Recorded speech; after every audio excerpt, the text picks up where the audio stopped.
अपनी चादर की खुद ज़ाबिन होगी।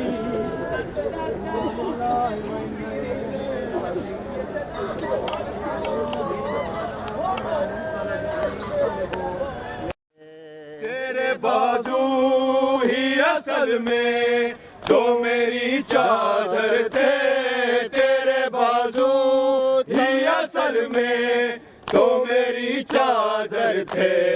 अब कहाँ ढूंढूं तेरे बाजू, अब कहाँ ढूंढूं तेरे बाजू। मैं भैया जाके कौन अब्बास को दरिया पे खबर दे जाके, कौन अब्बास को दरिया पे खबर दे जाके।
मौला हुसैन से जंग की इजाजत मांगी। आके कहते हैं या अबा अब्दुल्ला मुझे जंग की इजाजत दीजिए। जब जंग का नाम आया ना, मजलूम करबला इतना रोए जो मौला की रीशे मुबारक आंसू से तर हो गई। रो के फरमाते हैं असगर भी जा चुके हैं, शहादत के लिए तैयारी कर चुके हैं। रो के फरमाते हैं अली अकबर तू तो हम शक्ल पैगंबर है बेटा। अली अकबर जब मुझे नाना मोहम्मद की ज़ियारत का शौक होता था मैं तुझे देख लेता था।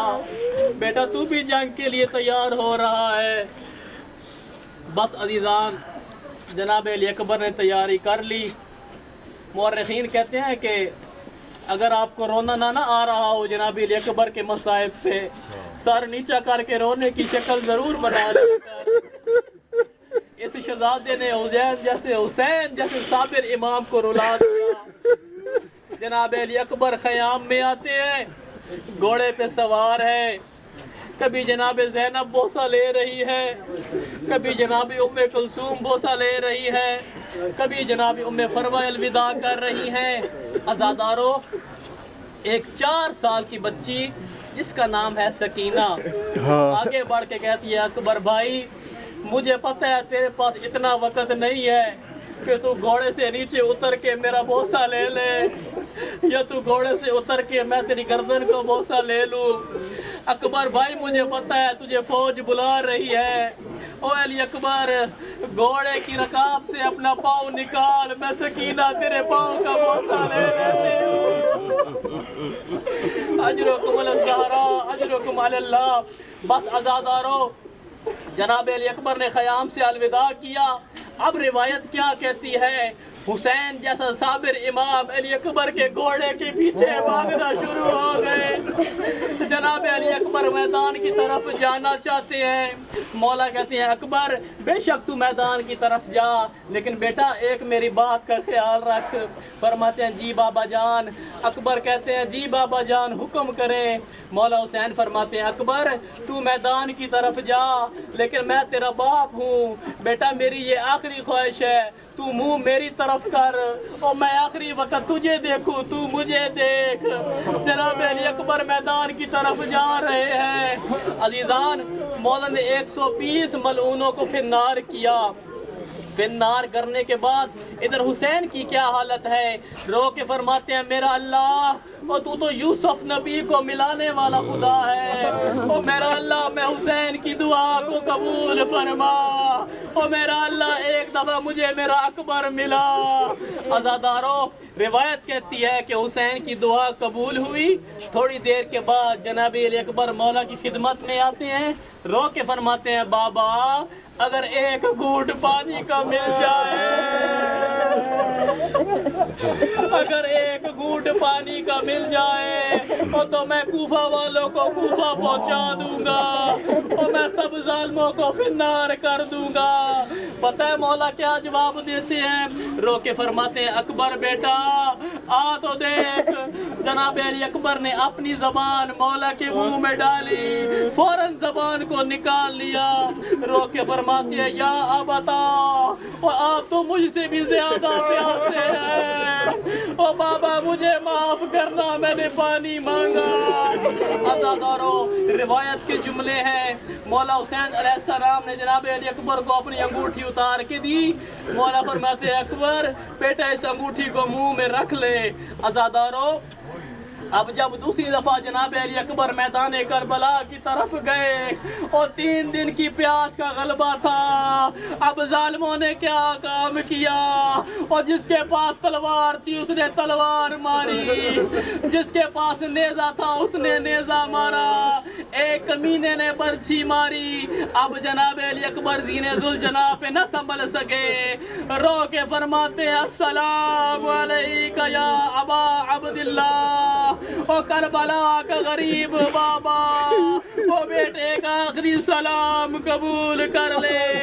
अज़ादारों, रिवायत कहती है कि जब जनाब ओन मोहम्मद घोड़े से उतरे ना, उस वक्त भी मौला हुसैन को खुदा ने तसल्ली नहीं दी। और जब अब्बास जैसे भाई ने जब जीने जुल जना छोड़ी, मौला हुसैन अब्बास के लाशे पे आते हैं। लेकिन जब जनाब अली अकबर ने जीने जुल जना छोड़ी ना, उस वक्त रिवायत कहती है मौला हुसैन ने एक जुमला कहा, जो अकबर के लाशे पे आए तो वो जुमला मौला ने अकबर के लाशे पे ही कहा, अब्बास के लाशे पे वो जुमला न कहा, और मोहम्मद के लाशे पे वो जुमला न कहा। कौन सा जुमला?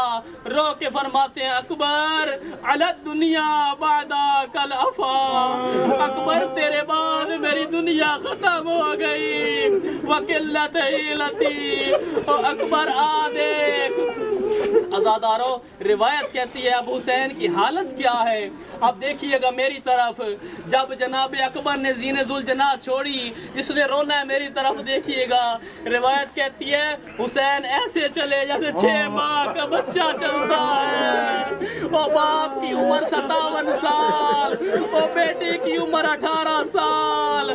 वो बाप के लिए जवान बेटे की मौत बहुत मुश्किल होती है।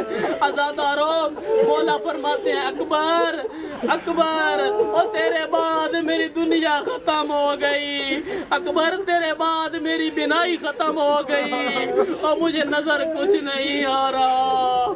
इन्ना लिल्लाह व इन्ना इलैहि राजिऊन।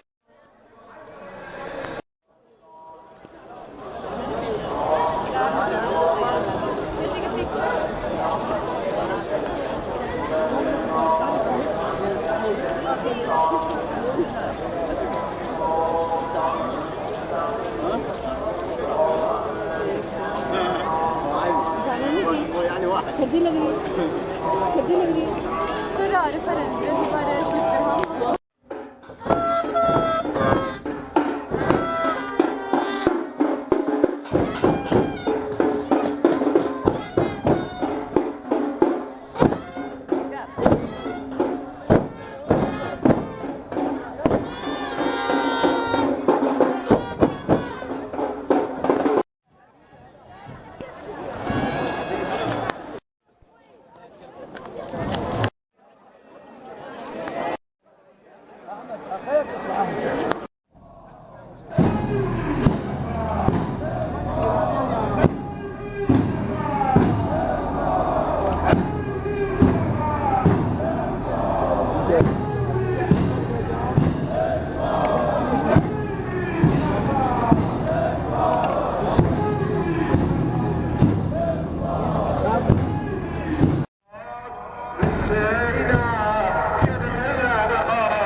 पहचान आबाद दिलावर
ये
72 अलम होंगे ना, ये जो शौहदा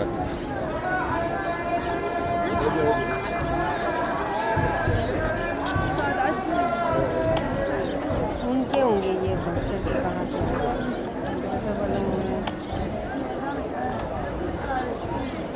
عليك لعن الله يا شم.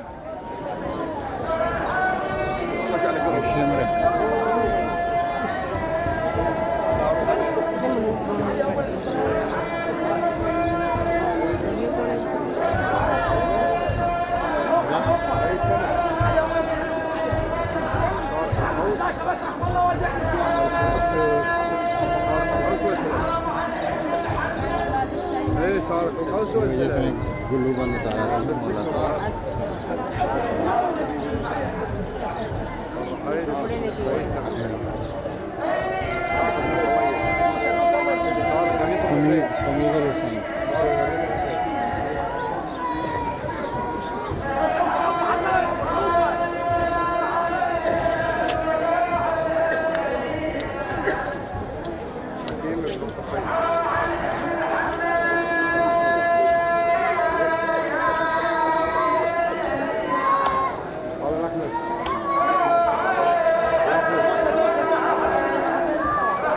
عليك لعن الله يا أحمد.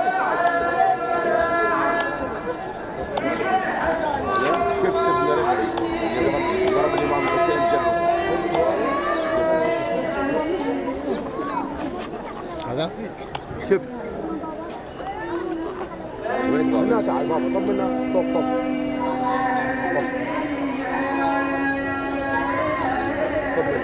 قيس ابن الأشعث. قيس يلا بابا يلا جعده بس هذا جعده سنة الإمام الحسن جعده بنت الأشعث. هذا قيس ابن الأشعث ومحمد ابن الأشعث على ابن علي.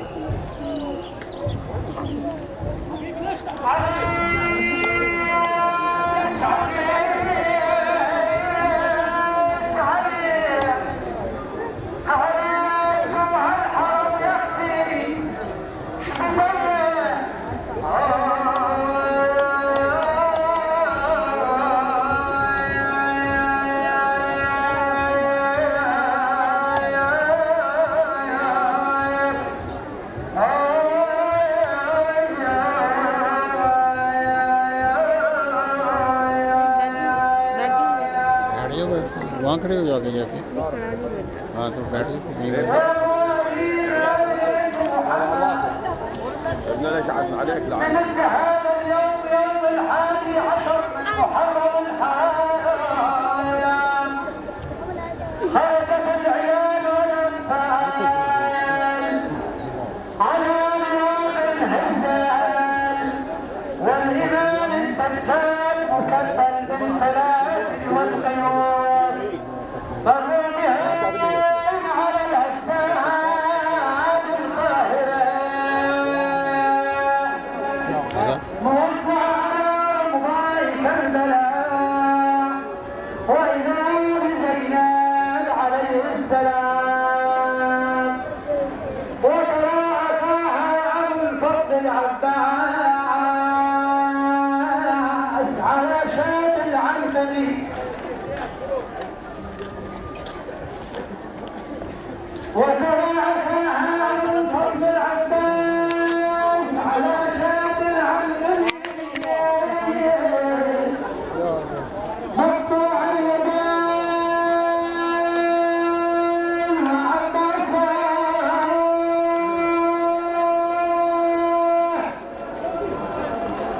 محزوز العين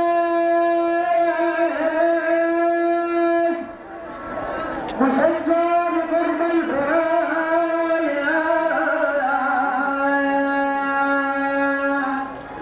كأني بها تنادي يا عباس زج عليك لعن الله يا زج والله تجي لا تطير يا عباس قولوا يا عائلة طلقتني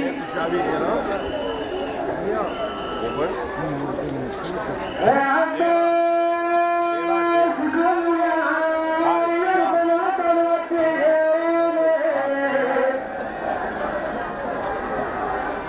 انزل القصور عباس ما تبعد تحاكيني يهدي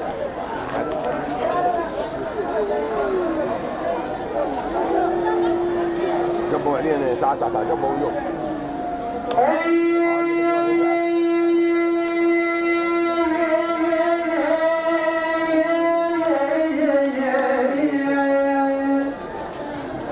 يا عباس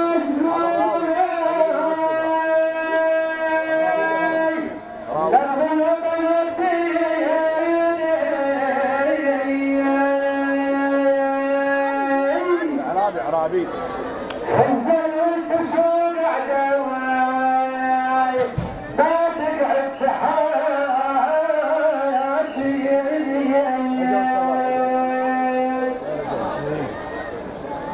وشمتين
تتذكر من طلعت اليك وانت المحملي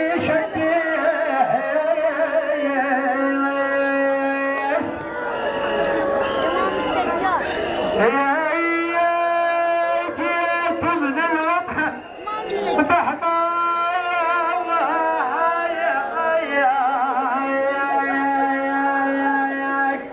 ايدك على الصدر دقيت يا بثامن والنعم اللي خلق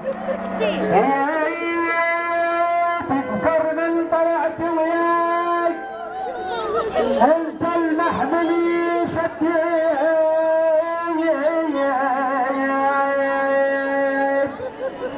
هجيت من الوطن بحماك بيدك على الصدر دقيت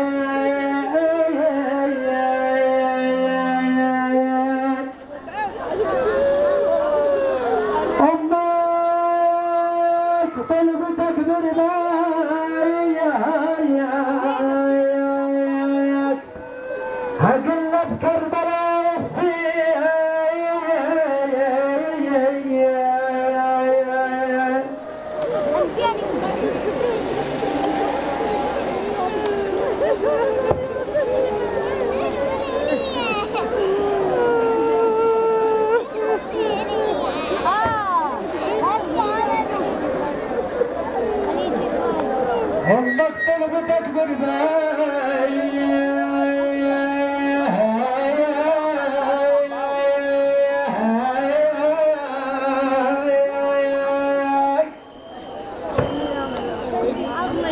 أقلب كربلاء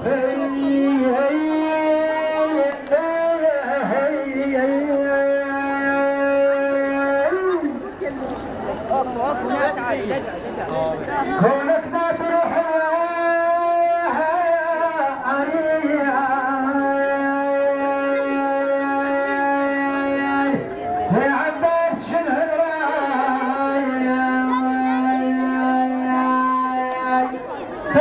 ينشن الممشى ترضى ينشمي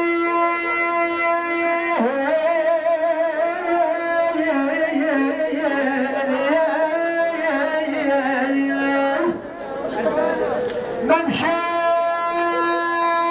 صوت يلوح من ثاني والنساء ثانيها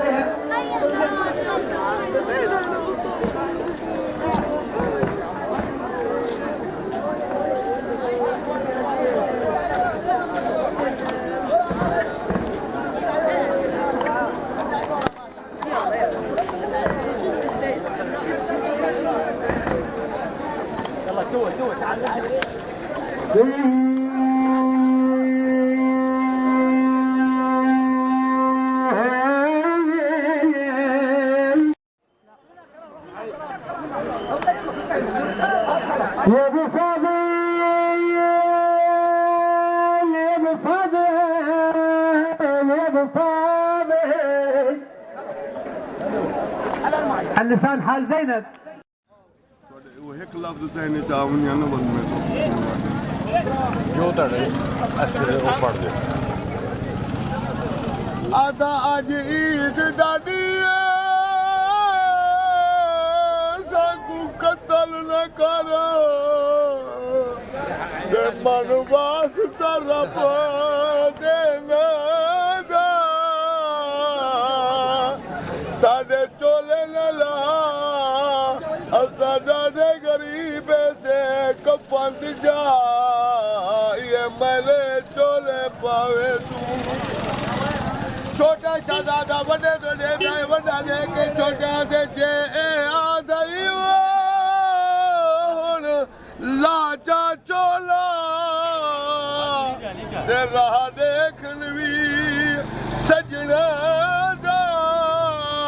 اتا اجڑ گیا میری اماں دا جایا نہیں ماما مدد کوانا اے چھڑکا دے دے میں تو گھڑ نہیں کھل دی تے چولا کی ویلا دا وہ میں کو ڈستا صحیح میرا ویر پیارا اے چولا کی ویلا دا یادا تے نہیں واقعہ سمجھ جیدا اور جیدی رونے گزری ہے زندگی ساری ہارونے دی اولادا جیری ول پوچھ دی آئی دادی تو تے میں کو حال سنا پترے دا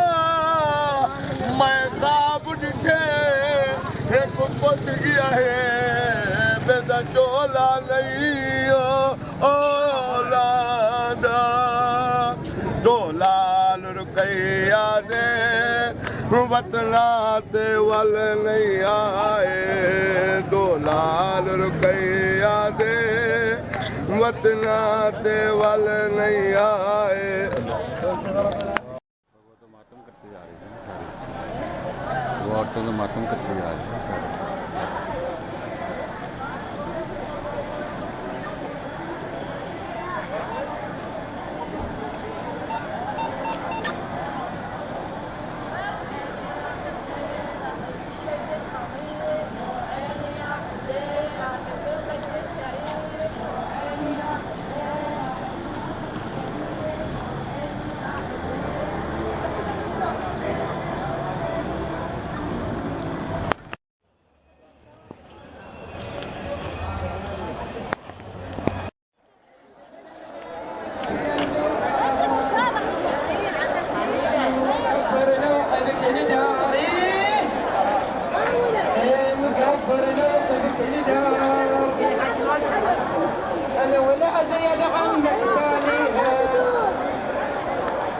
عجبت بعدين الكفار انا ضلينا عليك الجرح اسرار